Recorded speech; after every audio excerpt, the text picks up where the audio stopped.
Tapi lu pernah nggak kepikiran gitu ya, kalau ternyata nyokap lu enggak nganggep lo anak lagi, tapi malah nganggep suami? Anjing.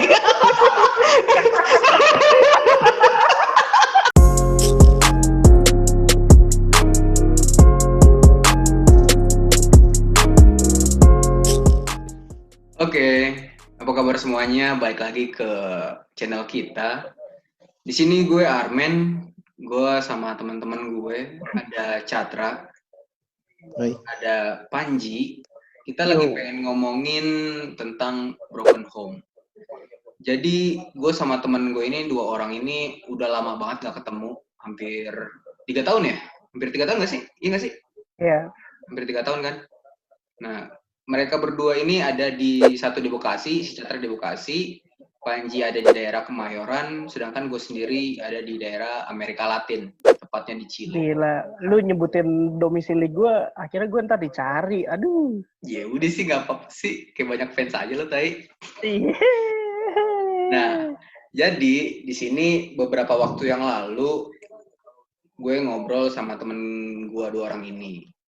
Dan salah satu temen gue ini, Catra, dengan sangat sedih gue mendengar ceritanya kalau baru aja keluarganya pisah. Enggak baru sih. Emang baru, Cat. Lu sotoy juga lu main anjing lu men. Berarti gue doang dong yang baru tahu ceritanya. Baru. Iya.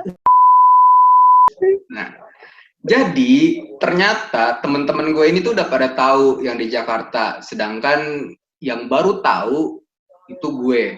Emang teman-teman gue ini keparat-keparat di Jakarta, cuman gue doang aja orang baik. Suruh siapa ke Chile? Ya udah sih, gue kan cari duit ya. Nah, sekalian cari jodoh. Jadi dapat kan tapi. Bacot anjing. Nah, lanjut. Okay.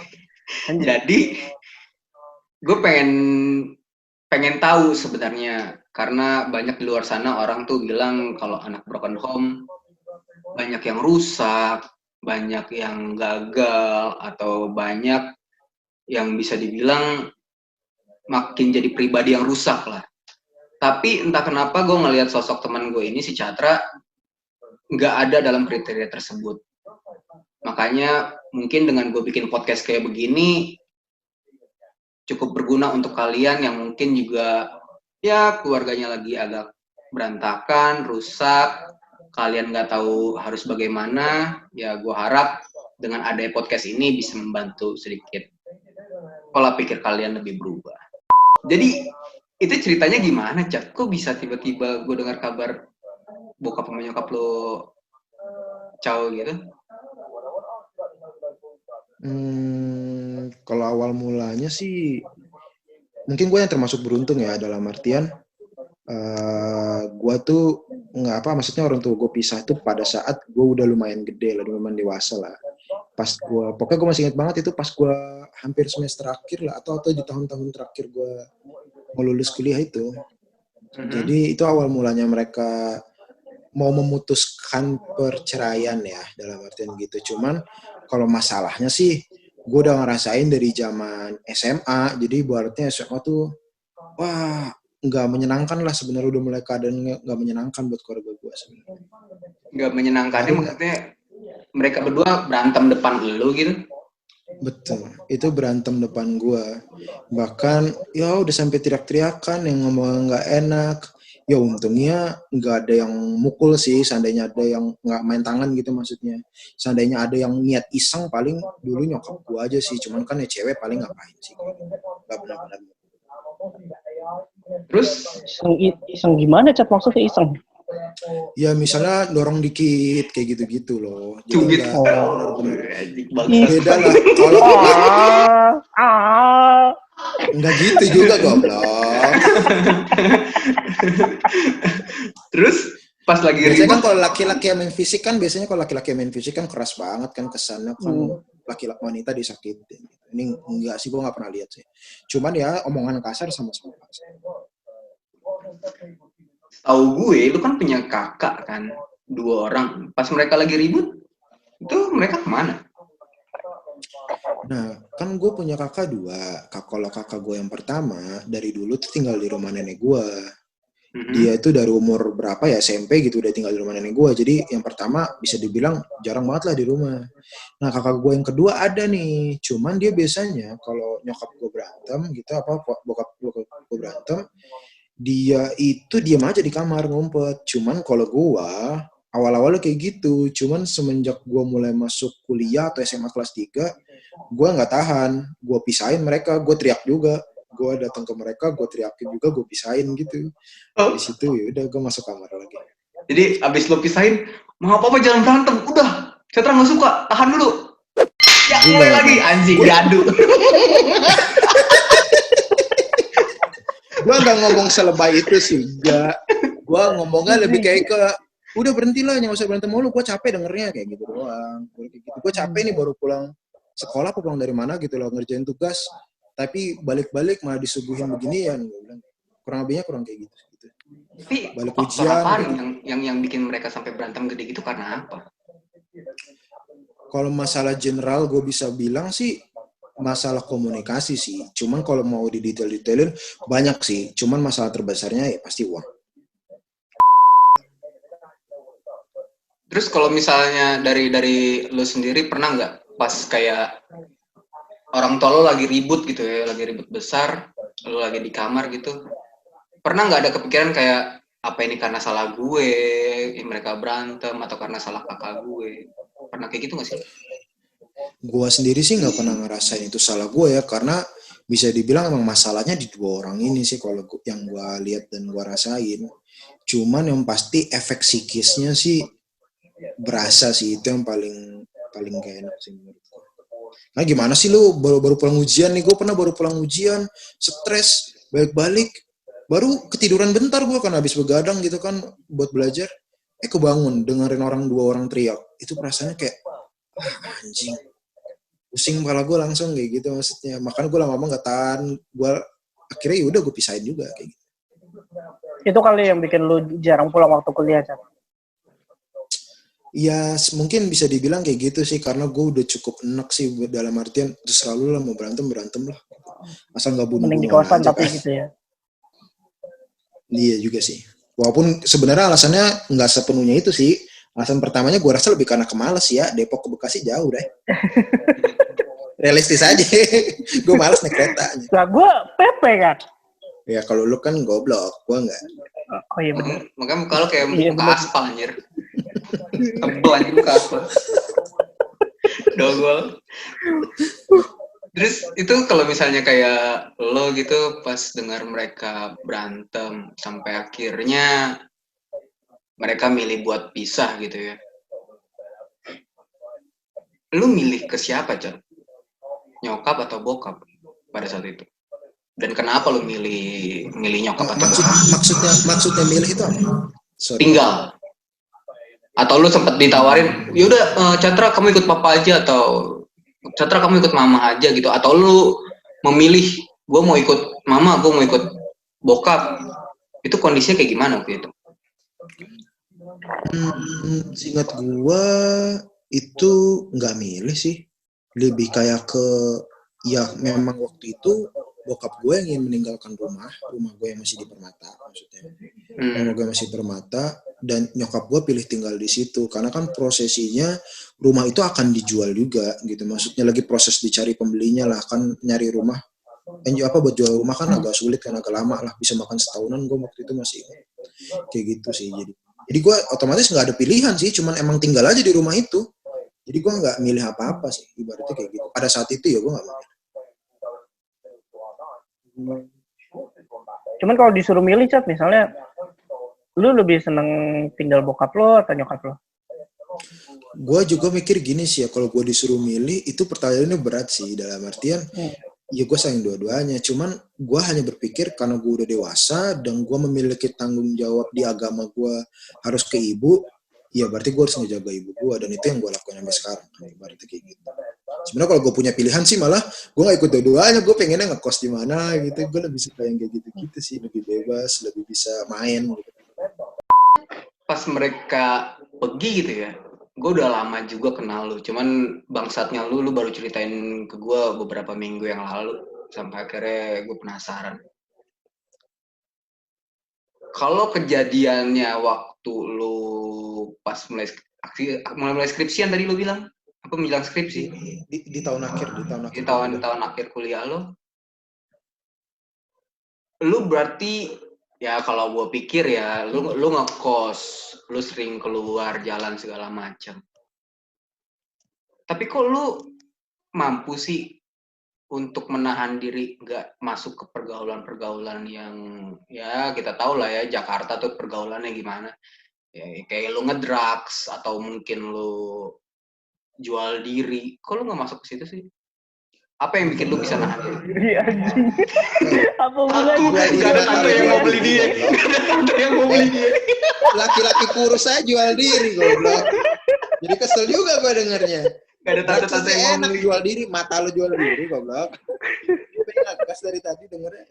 Ya tapi kenapa? Kok apa yang bikin lu kok bisa nahan diri? Gue nggak perlu masuk ke circle yang kayak begitu. Gue nggak butuh yang kayak gitu. Karena banyak ya, kita juga tahu banyak anak-anak yang broken home yang menjadikan broken home-nya itu alasan mereka untuk masuk ke dunia seperti itu. Tapi kalau enggak? Kalau pertanyaannya kenapa gua enggak, mungkin balik ke orangnya masing-masing ya. Gua adalah tipe orang yang dari dulu punya prinsip sih. Ibaratnya gua seperti itu karena gue diajarinnya untuk memiliki prinsip.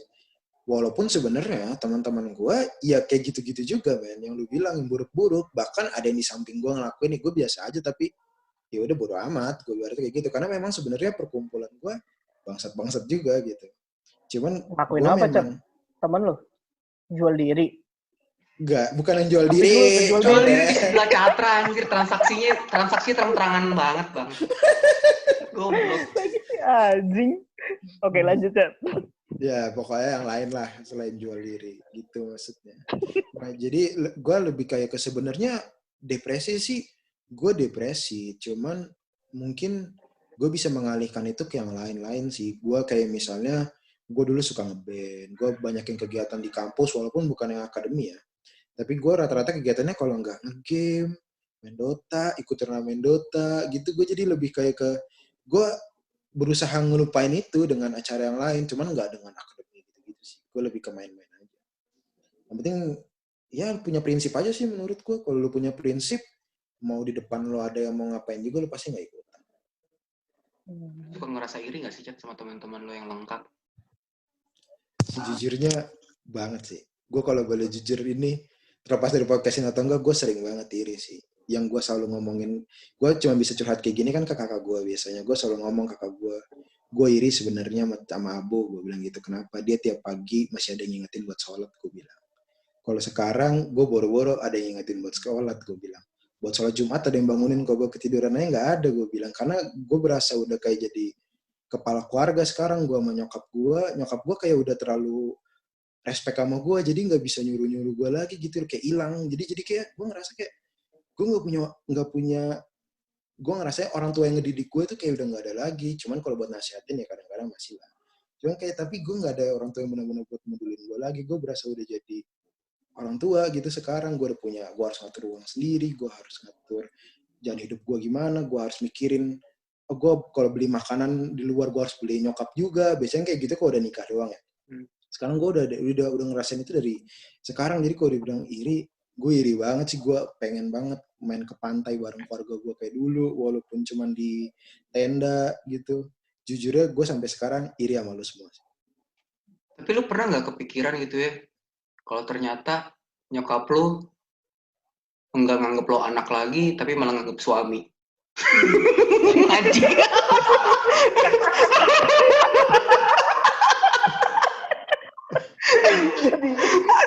Aduh. Catra ya ngomongnya udah sampai berlinang-linang, Armen, lu gila ya. Gue kan sengaja bikin atmosfer enak ya, atmosfer serius bagus sih. Anjing lah pokoknya nggak usah pakai dijelasin. Anjing ini anjing pokoknya. Goblok.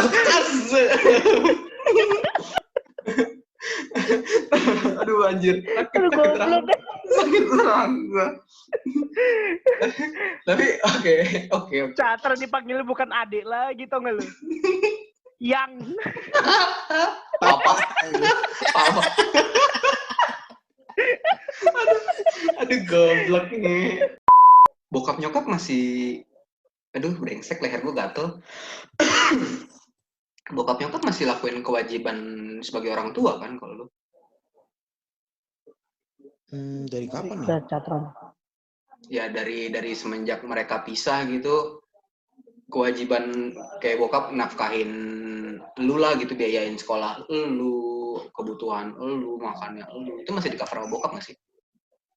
Nah, kebetulan yang gue berasa tuh gue rasa yang terakhir-terakhirnya kayak wisuda gitu, gue masih dibayarin sih. Cuman makanya motivasi gue buat lulus 3,5 tahun, sebenarnya nggak ada yang tahu itu salah satunya, karena gue nggak mau nyusahin kan.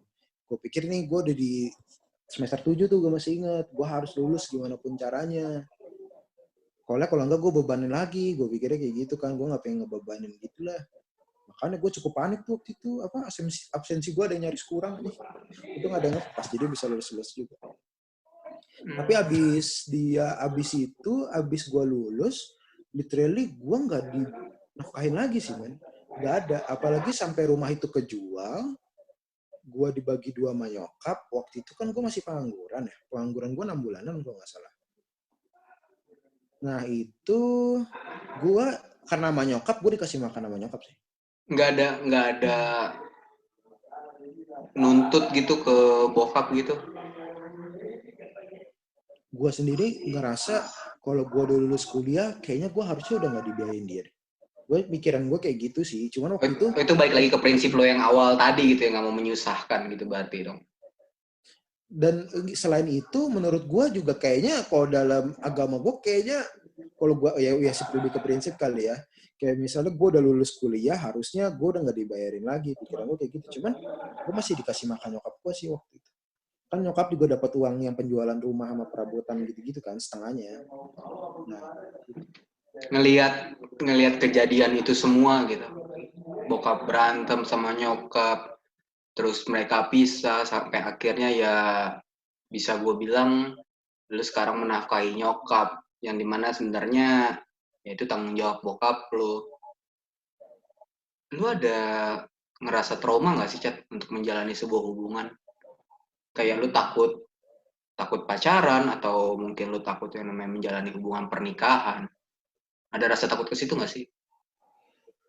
kalau takut sampai nggak mau banget, enggak sih. Cuman gue jadi jauh lebih berhati-hati, iya sih. Tapi dalam artian gue juga mempelajari apa sih yang kurang nih dari 2 orang ini. Yang gue lihat kan yang pertama urusan komunikasi sih yang gue lihat. Kayak gitu-gitunya, jadi gue merasa, oh gue harus jauh lebih baik nih dari sini. Gue jadi lebih hati-hati. Ibaratnya filter gue makin banyak nih. Nggak cuma 1-2 lagi, mungkin bisa 10. Gue lebih ke arah sana sih. Nggak ada takut gue. Kalau gue takutnya gue jadi homo lagi nanti. Nah, jauh dari hidup gue lo kalau jadi homo lo. Gila lu ya. Lu Ji, kan lu baru merit ya? Lu baru merit gitu. Dan lu juga bini lu lagi hamil gitu ya, lagi isi. Sejauh ini selama lu merit, udah ada mulai berantem serius nggak sih lo sama istri lo? Kalau berantem yang terlalu serius sih nggak ada sih gua. Paling berantem ya karena istilahnya yang satu lagi males, yang satu juga lagi males banget gitu loh. Akhirnya rumah kayak kok berantakan tapi didiemin, kitanya dua-duanya cuek. Cuman lama-lama kalau dilihat kok kesel gitu loh. Itu lu berdua tuh di rumah tuh? Gak ada pembokat atau mertua? Nggak ada. Gue cuma berdua doang. Jadi semua urusan rumah ya gue urus berdua gitu. Kalau masalah, karena gue juga baru merit kali ya. Istilahnya kalau masalah-masalah kayak gitu kan istilahnya kita kaget aja sama pribadi masing-masing yang tadinya nggak tahu jadi tahu gitu, men. Masih menyesuaikan lah, adaptasi. Istilahnya 10 tahun pertama, men. Jadi selama lu pacaran, lu menutupi sifat asli lo dari pacar lu? Astagfirullahaladzim. Lu bangsat lo, Ji. Gue gak nyangka lu ya.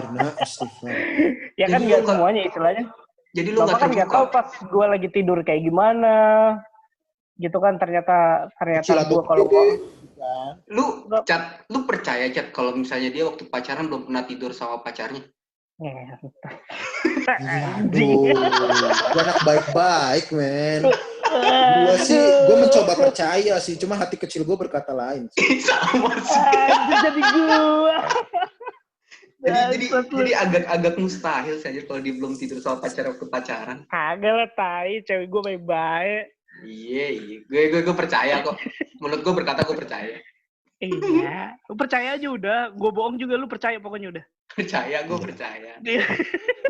Terus kalau Tapi misalnya kalau menurut gue men, si Panji, keluarganya Panji, kalau ada masalah, berarti ya Panjinya yang bermasalah gitu. Kita tunggu aja Panji bakalan bikin masalah atau enggak. Ini yang gue mau tanya. Ini yang mau gue tanya. Jadi gue yang masalah. Cuman emang ini udah yang mau gue tanya. gitu. Baru gue mau tanya, Cat. Baru gue mau tanya. Kan kita temenan udah lama nih kan, udah ya lebih dari 9 tahun kita temenan. Kita udah satu sama lain tahu lah sifat kita masing-masing. Kayak lu nih Ji, lu udah married kan, keras kepala lu kan keras banget nih. Ada kemungkinan nggak ya kalau lu lihat ke depan gitu ya, tiba-tiba bini lo nih udah keki banget sama lo karena lo pala batu banget. Ada kemungkinan pisah nggak? Kalau yang kayak gitu, gue nggak bisa bilang ada kemungkinan apa enggak. Udah kayak ngedoain anjing. Gue nanya loh karena sifat keras kepalanya dia. Gini, kayak gini aja dah, di dunia kan nggak ada yang benar 100% hitam, nggak ada yang benar 100% putih gitu loh, men. Yang kayak gitu mah nggak ada yang tahu, ya nggak sih? Cuman ya balik lagi, istilahnya gue juga hidup ya bener kayak talu, gue keras gila, terus troublemaker juga, di keluarga gue juga kayaknya pembuat masalah, sumber masalah malah kayaknya. Bokap gue pernah tuh ngomong, kamu tuh sumber masalah dalam keluarga. Gila, parah banget anjing, gue sakit. Gila, gue digituin. Gak dicoret dari kakak. Dalam pramuka, di keluarga, di pramuka, di lingkaran kita. Memang kayak sumber masalah dari lu. Aduh anjing, bagusnya diludahin nih untuk podcastnya online anjing jarak jauh. Alhamdulillah. Kalau nggak diludahin lu. Iya, cuman kan balik lagi istilahnya, ya semuanya juga ada waktunya gitu loh, kapan lu mesti berubah, kapan lu mesti menyesuaikan diri lu sama lingkungan lu juga gitu loh. Apalagi lu jadi suami, yang gue berasa sih jadi suami itu sebenarnya gimana nyetel sama istri lu, cuman lu juga nggak kehilangan prinsip lu gitu aja. Nyetel apaan anjir? Ya istilahnya lu masuk jangan, istilahnya kita kan baru nih sama-sama orang yang beda. Kita tahu mau kemauan istri, maunya gue kayak gimana, cuman jangan juga gue kehilangan prinsip sama jati diri gue juga gitu loh. Tapi itu sih yang gue rasain. Lu beneran cinta juga kan sama bini lu? Sayang banget, men, gila lu. Dan apapun yang terjadi ke depannya ketika lu berantem besar, entah itu dari faktor ekonomi, faktor komunikasi, atau mungkin faktor percaya satu sama lain itu sudah mulai berkurang, lu nggak mungkin melepas bini lu kan? Ya kalau gue sih dalam lubuk hati paling dalam pasti nggak mau, men, yang kayak gitu sampai terjadi gitu kan. Siapa sih yang mau gitu kan? Toh pada saat ijab kabul tuh berasa gitu loh. Tapi ragu nggak sih lu sama kata-kata dia? Itu dia. Makanya. Lu waktu gue ijab kabul makanya datang, bangsat. Gue di samping lu, Bros. Kemana? Ya lu kan saksi gue, gila. Kagak nih satu nih. Gitu. Itu tuh benar-benar berasa gitu loh, men. Istilahnya ketika gue mengatakan ijab kabul, pundak gue tuh berasa berat. Sama, oh ya gue punya beban baru. Istilahnya gue dikasih kepercayaan baru sama keluarga istri gue. Ditimpa dosa lo berat. Gitu loh. Yoi. Ya istilahnya ditimpa dosa baru juga loh. Istilahnya dosa apa yang dilakukan sama istri kan kadang-kadang karena suaminya tidak mendidiknya dengan baik juga gitu kan. Akhirnya dosa istri jadi dosa suami gitu. Nah, balik lagi ke lu, Chat. Lu ada melihat dari sisi bokap udah mendidik nyokap dengan baik belum?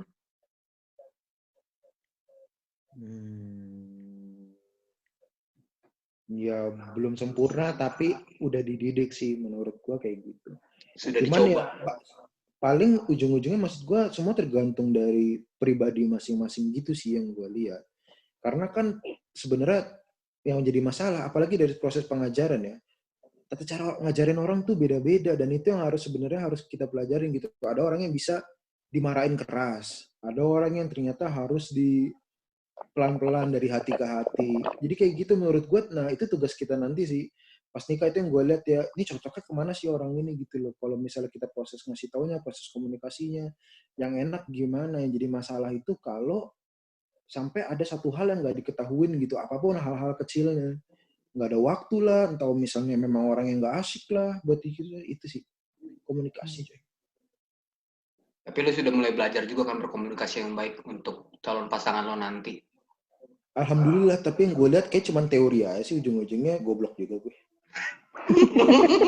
Mantap. Tapi Chan, lu udah punya bokap apa nyokap baru nggak sih dari ortu yang udah cerai? Secara resmi belum. Cuman kalau yang pacaran-pacaran ada Bokap lu apa nyokap lu? nyokap. Kalau bokap gue sih dia nggak pacaran sih, dia cuma deket, minta di istiqoroh. Oh kalau suram hasilnya nggak jadi kayak gitu. Lu pernah ngerasa awkward nggak sih istilahnya nyokap lu pacaran, kalau pacaran di rumah di luar?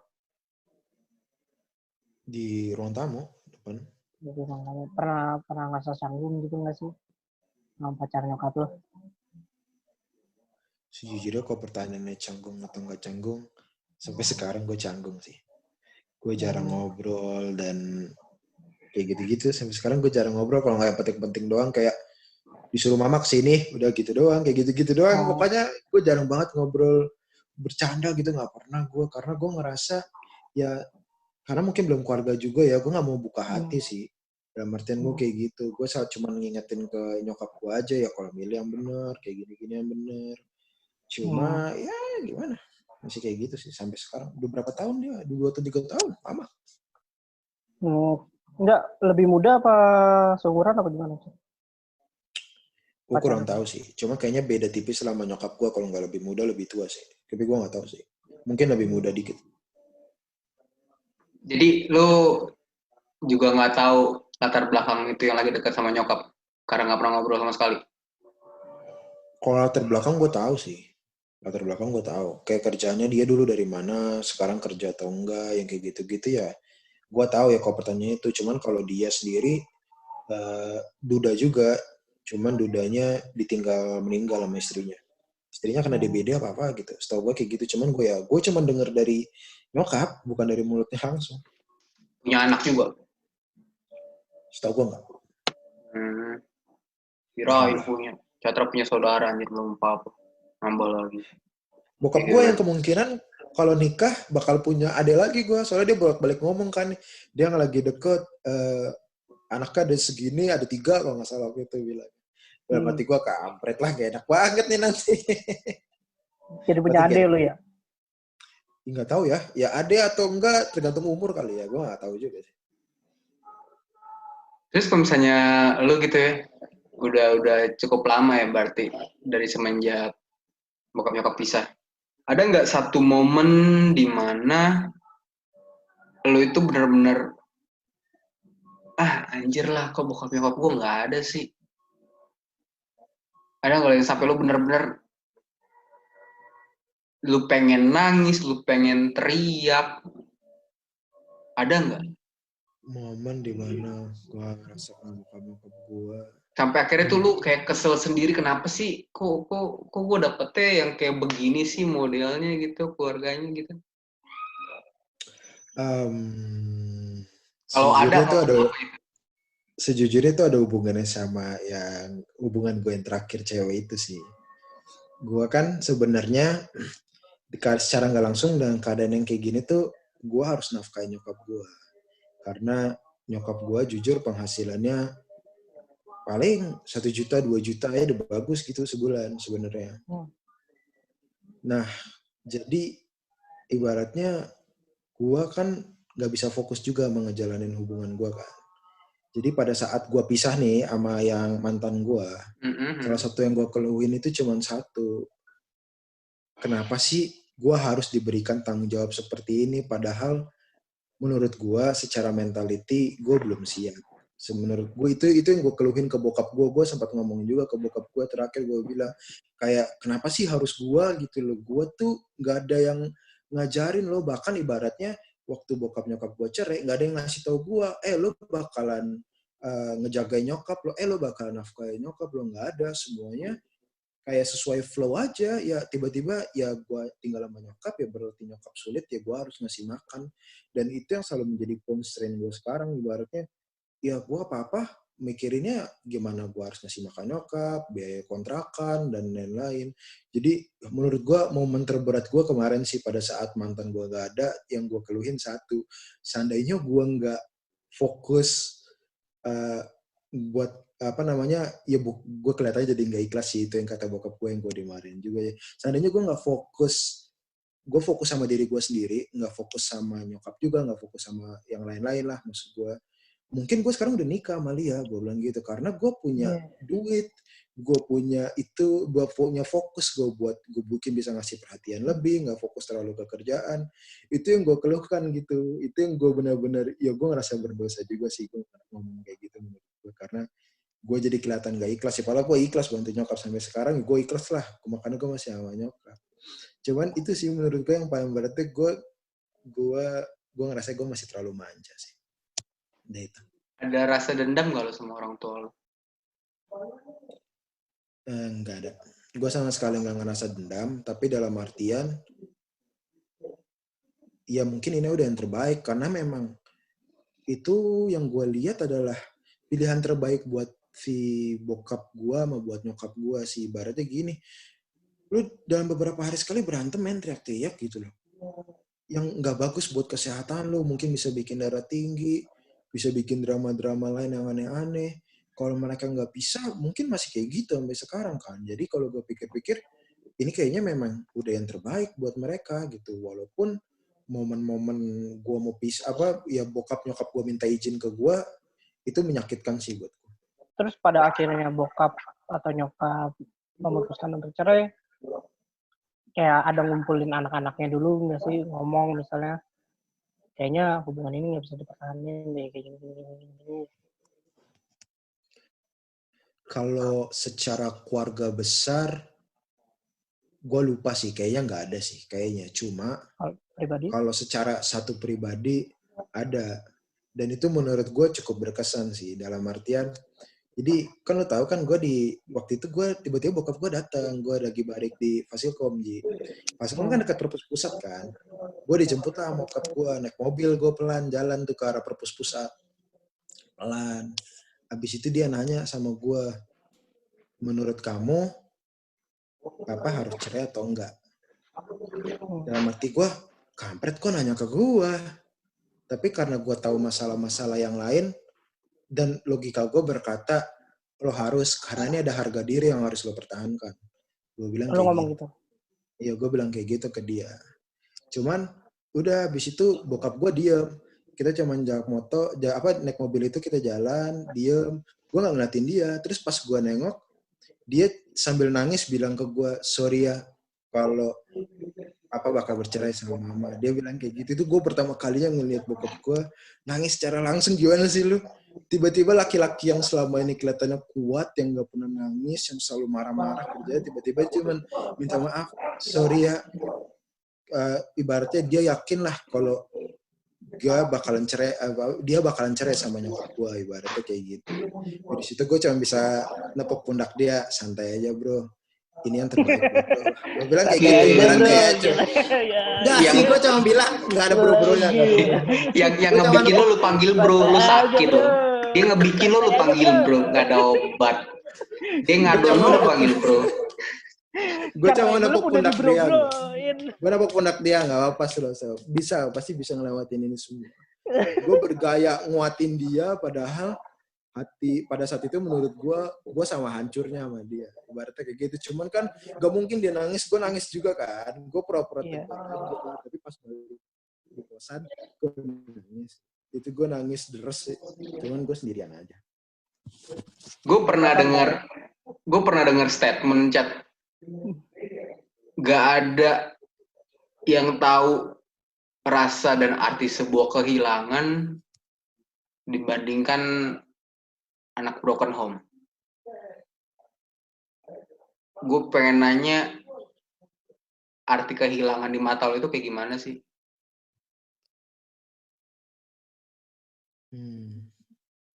Arti kehilangan. Gue nggak tahu sih ya, karena mungkin gue udah terlalu sering terbiasa sama kehilangan. Ya. Gue benar-benar ngerasain itu, rindu sebuah keluarga tuh gue kangen banget sih, men. Gue kadang-kadang dengar cerita lu sendiri, lu berantem sama kakak lu berantem sama nyokap lu, atau saling berantem. Gue jujur, mungkin lo yang ngerasain enak gitu kan karena berantem. Yang gue rasain cuma satu, gue kangen, gue pengen kayak gitu juga. Gue ngerasain seperti itu. Gue gak punya pilihan untuk gimana caranya supaya gue bisa ngerasain kayak gitu lagi, nggak ada. Gue udah nggak punya kesempatan kayak gimana caranya gue harus ngebiayain nyokap gue harus mikirin gue nikahnya kapan, gue harus cari duit. Jadi gue lebih ke arah situ. Gue kayak gue nggak punya pilihan, kayak hati gue dipaksa nggak usah memikirkan itu lagi, padahal gue kangen gitu setiap kali gue dengar cerita lu, setiap kali gue datang ke rumah Panji, setiap kali gue datang kemanapun nih. Ibaratnya sebenarnya gue ada perasaan iri yang nggak pernah bisa gue ungkapin, ibaratnya. Gue pengen Menurut gue masukin itu lo ke lembaran kakak rumah gue, cuman kayaknya nggak muat, chat anjing. Catra Siregar, mantap. Catra Siregar, nggak ada wow, obat. Goks. Catra Gustav Siregar. Jadi Batak nih. Siregar. Muka gini Batak anjir. Oke. Dengan semua yang udah terjadi di lu, dan lu juga gue lihat juga ya, gue salut sama lu berhasil survive lah. Lu ada pesan-pesan nggak buat yang ngelihat video ini, teman-teman kita di luar sana yang mungkin juga menghadapi problem kayak lu, mungkin juga lebih berat? Ada nggak lu pesan-pesan sama mereka supaya mereka tuh nggak yang namanya menjadikan drugs atau party-party ya yang negatif lah, menjadikan broken home itu jadi alasan untuk hal-hal seperti itu? Ada nggak lo pesan-pesan buat mereka? Harus ada dong. Kalau nggak ada kontennya mau di siapa dong? Oh iya bener juga loh. Jadi nggak guna dong di-upload, seng-sengin kuota. Wah, bener kan, ya kan. Kalau dibilang gimana cara supaya nggak ngedrugs dan lain, menurut gue temuin tujuan hidup lu sih. Ada tujuan hidup yang pengen lo kejar sih. Gue sendiri sampai sekarang pengen banget ngebahagiain nyokap gue gitu. Ngebahagiain bokap gue dengan cara gue sendiri. Gue pengen ngajak mereka jalan-jalan ke tempat yang gue pengen misalnya. Jadi gue lebih terfokus. Intinya sih kalau menurut gue, ngedrugs dan lain-lain karena lo nggak bisa ngejaga perasaan lu gitu, lu terlalu terbawa sama perasaan lu. Nah, gimana caranya lu bisa menyeimbangkan perasaan lu sama logika lu. Nah, kalau versi gua sih, lu memiliki tujuan hidup dan pas lagi galau-galaunya ya, lu ngelakuin kegiatan apapun sih. Intinya di sana. Ntar lama-kelamaan juga rasa sakitnya nggak sesakit dulu. Cuma ntar juga paling 3 bulan lu nangis lagi. Cuman nggak akan selama yang dulu lagi. Kayaknya ngerti banget nih Armen ya.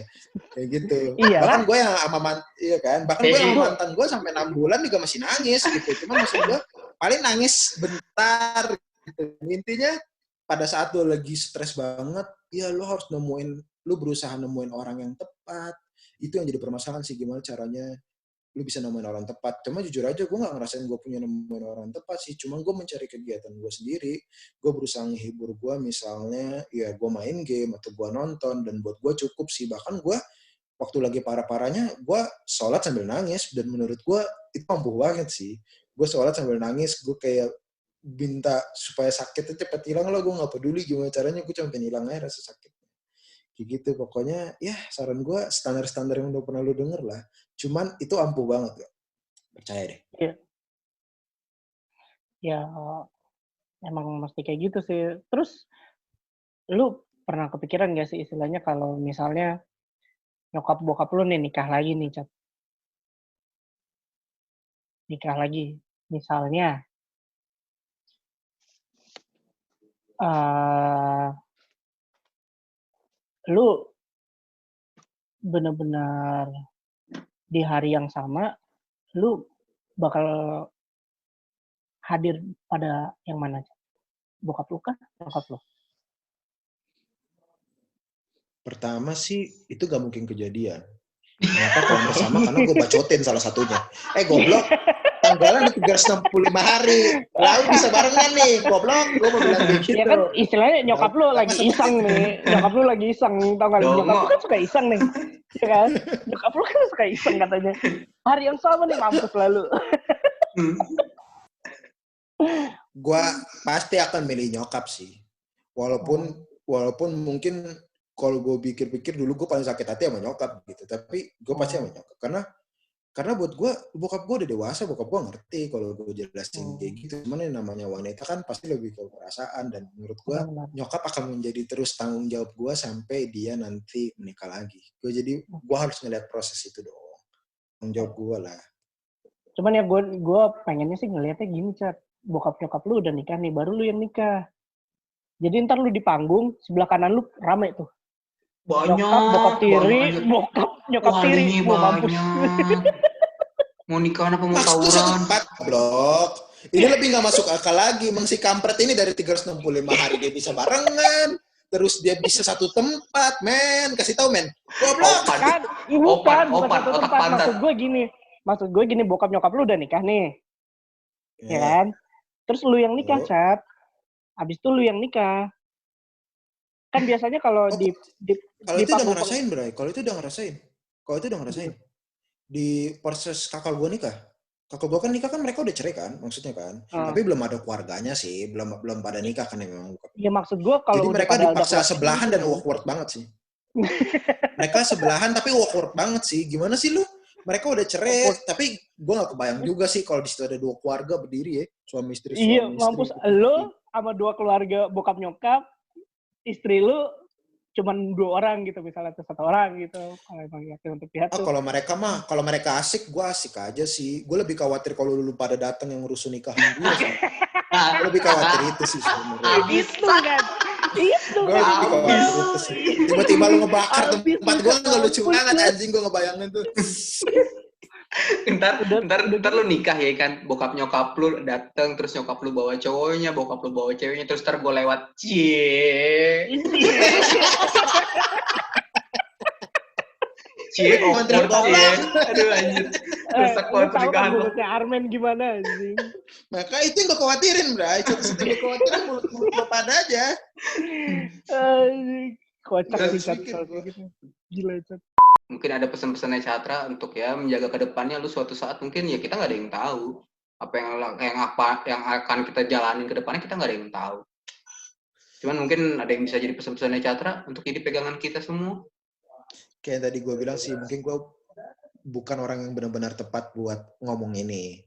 Cuman kalau ada satu permintaan yang bisa gue ucapin ke orang tua gue dari dulu gitu, gue bisa balik ke masa lalu, gue cuma bilang, tolong jujur sejujur-jujurnya apapun masalah yang lu punya.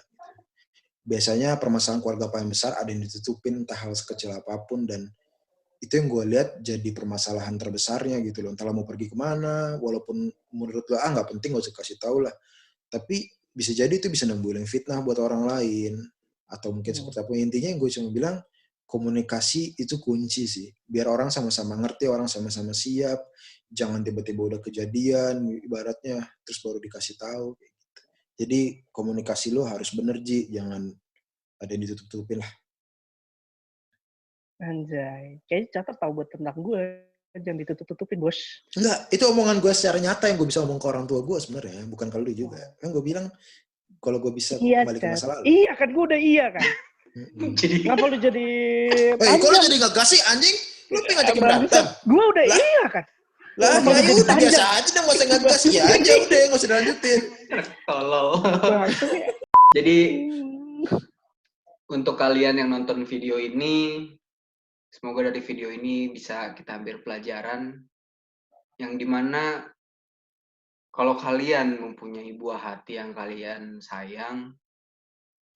sayangin sepenuhnya, jangan egois. Pertahankan rumah tangga yang sudah kalian ciptakan, yang sudah kalian buat, yang sudah kalian ucapkan dengan janji ke Tuhan kalian, jangan kalian sia-siakan. Apapun yang terjadi ke depannya nanti, seperti kasusnya Catra, komunikasikan dengan pasangan kalian. Jangan ada yang ditutup-tutupi, karena pasangan kalian itu adalah setengah diri kalian. Dan untuk teman-teman kita semua yang ada di luar sana, seberat apapun masa lalu semua, drugs, atau apapun hal-hal negatif yang di luar sana, itu nggak akan menjadi diri lo menjadi lebih baik. Enggak, itu malah akan menghancurkan diri lo dan masa depan lo. Fokus terhadap mimpi-mimpi lo, fokus terhadap apa yang lo inginkan. Ketika sedih itu datang, persibuk diri lo, jangan lo galau sendirian, kumpul sama teman-teman lo yang membangun, bukan yang malah menghancurkan. Gue rasa itu poin dari podcast hari ini. Thank you untuk... Tapi bentar dah. What the fuck? Mending mana? Kecanduan drugs atau kecanduan TikTok? Stop use TikTok. Oke? TikTok number one. Stop use TikTok TikTok. Number one. Sedet gitu. Sedet. Oke, sampai ketemu di podcast berikutnya. Ciao.